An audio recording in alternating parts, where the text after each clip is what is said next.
राहुल जी के साथ कोई अन्याय नहीं कर सकता, क्योंकि राहुल जी इतना लिख के गए हैं कि जब जब कोई उठेगा राहुल जी को याद करेगा ही।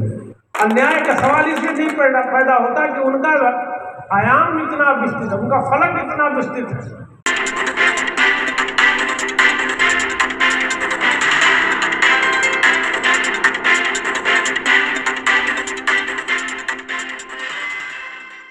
भारतीय सनातन संस्कृति के मूल में निहित अतिथि देवो भव का भाव ही सर्वोपरि है।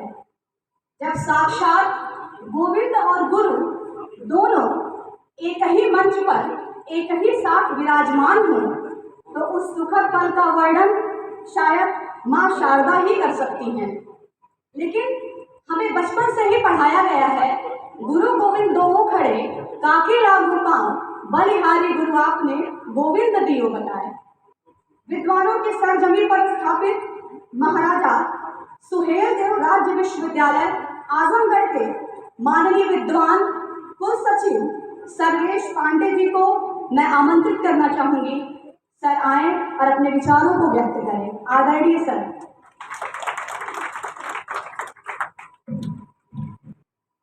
बहुत बहुत धन्यवाद संचालिका। आज के इस कार्यक्रम के मुख्य अतिथि माननीय यशवंत सिंह जी, अध्यक्षता कर रहे मनोज जी, मंच पर उपस्थित सम्मानित विद्वजन और सामने राहुल जी की जमी पर उपस्थित यहाँ के सम्मानित प्रबुद्धजन, प्यारे बच्चों, निश्चित तौर पर आज राहुल जी का जो जन्म जयंती हम मना रहे हैं, एक बार फिर से उनको हमें याद करने का अवसर और उनके बहाने जीवन में कुछ न कुछ संकल्प लेने का यह अवसर है। अभी हम सब ने एक मूर्ति का लोकार्पण भी किया है माननीय मुख्य अतिथि के हाथों। वो मूर्ति सबको प्रेरणा देती रहेगी राहुल जी के मार्ग पर चलने के लिए। राहुल जी का जो पूरा का पूरा जीवन है, उससे शायद ही इस देश का कोई व्यक्ति बचा, इतने लोकप्रिय रहे। और वो आजमगढ़ के हैं, ये तो हम सबका सौभाग्य है, किसी गांव के रहने वाले का सौभाग्य है। लेकिन वो जहां गए वहां पे होकर के, और इसीलिए दुनिया के जिन देशों में गए उन देशों का भी इतना सुंदर चित्रण किया उन्होंने कि उसकी कल्पना नहीं की जा सकती। राहुल जी ने लिखा भी है एक जगह हिंदी भाषा को लेकर के कि मैंने वेश बदला, भूषा बदली, देश बदला, सब कुछ बदला, लेकिन भाषा के प्रति अपना दृष्टिकोण नहीं बदला। मैं उसका थोड़ा सा विस्तार ये कर दूँ राहुल जी के महिलाओं व्यक्तित्व को लेकर के। उन्होंने सब कुछ बदला, लेकिन जो उनका विजन था, जो उनकी वैश्विक दृष्टि थी, जिस दृष्टि से वो दुनिया को और दुनिया के साहित्य को देखते थे, उसको उन्होंने कभी नहीं बदला। और वह उनकी जो दृष्टि थी वो लोक की दृष्टि। जब लोक की दृष्टि की बात होती है तो कहीं न कहीं से बहुत सारे भ्रम पैदा होते हैं, क्योंकि लोक जो है वो परिधि का आदमी होता है। समाज में जो सबसे किनारे बैठा होता है वो भी लोक में शामिल होता है। और राहुल जी की जो सबसे बड़ी चिंता थी कि समाज में जितने भी लोग परिधि पर हैं वो कैसे मुख्य धारा से जुड़े। राहुल जी उन्होंने जो भूमक्कड़ शास्त्र दिया वो दुनिया के लिए एक नायाब चीज है भी। ऐसे समय में दिया जब आप सबको पता होगा कि भारत की चिंतन परंपरा के बारे में बड़ा आरोप लगाया गया, यह ऐसा देश है जिसके लोग समुद्र की सीमाएं नहीं पार करते। राहुल जी उस समय में जी रहे थे, तमाम तरह की बंदिशें, तमाम तरह के परसेप्शन हम भारतीयों के ऊपर डाल दिए गए थे जिसका हमको पता ही नहीं था। तमाम तरह की ऐसी भ्रांतियां पैदा कर दी गई थी।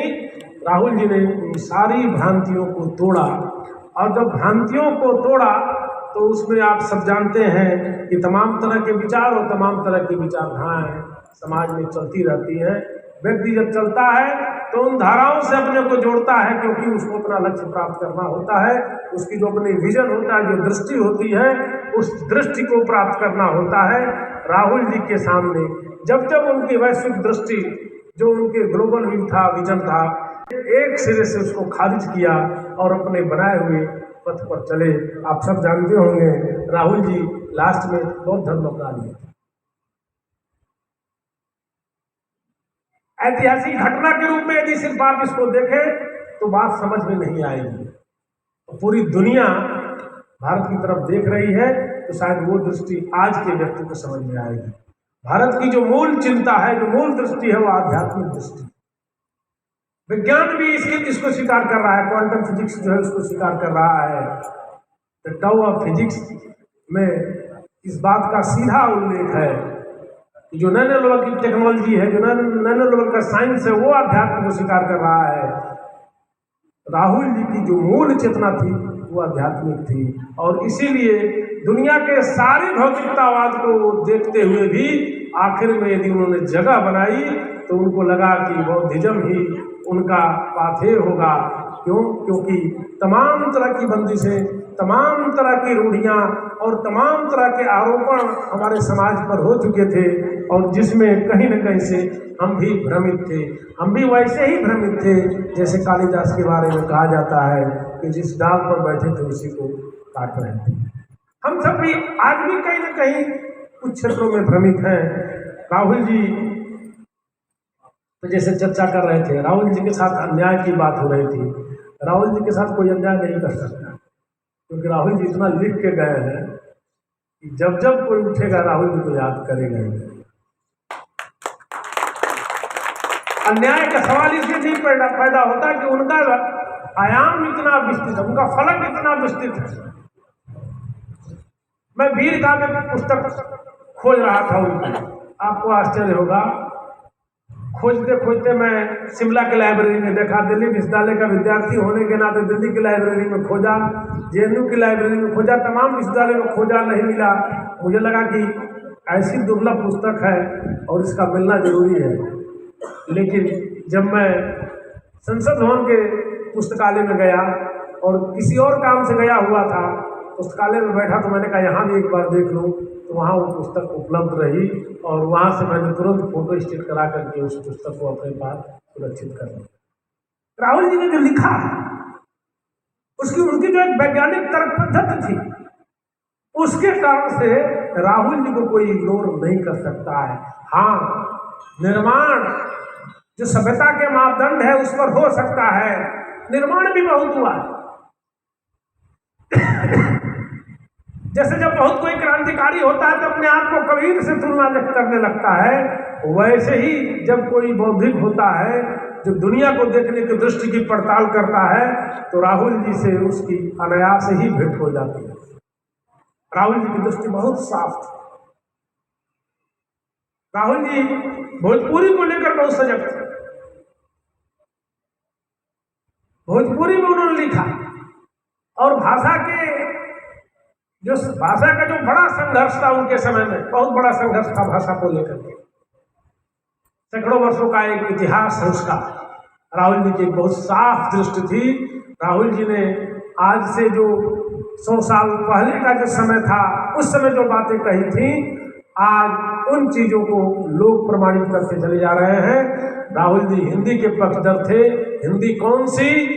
जो परंपरागत हिंदी है, इसलिए हिंदी को राहुल जी लेकर 750 के आसपास तक ले जाते हैं, सरापा से जोड़ते हैं। और राहुल जी इसके पक्षधर हैं कि जब लोक भाषाएं मजबूत होगी तभी हिंदी मजबूत होगी। उन्होंने बहुत साफ साफ लिखा हुआ है और इसीलिए राहुल जी को भोजपुरी में लिखने में कोई संकोच नहीं, कोई परहेज नहीं, उन्होंने भोजपुरी को भी अपनाया था। बंधुओं, राहुल जी का विषय बहुत लंबा है, लेकिन मेरे लिए दुखद है कि मैंने किसी और को समय दे दिया था 1 बजे का। माननीय मुखर्जी जी और माननीय कुलपति जी व्यस्त थे, तो उन्होंने कहा भाई जाना जरूरी है वहाँ, क्योंकि एक बड़े रचनाकार, एक महामानव की जयंती का कार्यक्रम है। तो मैं चाहता था कि पूरा समय दूँ, क्योंकि राहुल जी मेरे भी प्रिय हैं। और एक जरूर बात आप सबसे निवेदन करूँगा मैं, राहुल जी पर कोई कुछ भी लिखे, लेकिन यदि आप राहुल जी को बचा लेंगे तो कोई उनका बिगाड़ नहीं सकता। आपको कोशिश करनी है। राहुल जी का मैंने बताया आपको कि उनका हिंदी वीरता में मैं संसद भवन से ले आकर के घर में संरक्षित कर दिया। तो आप सबको भी राहुल जी की जो रचनाएं हैं उनको रखना चाहिए, और सिर्फ रखिए नहीं, थोड़ा पढ़िए भी, और जब पढ़ेंगे तो जीवन में उतारेंगे तो निश्चित तौर से राहुल जी जीवित हैं आज भी। उन्होंने इतना लिख दिया कि उनके साथ अन्याय करने का साहस किसी में नहीं है। सत्ताएं आती जाती रहती हैं।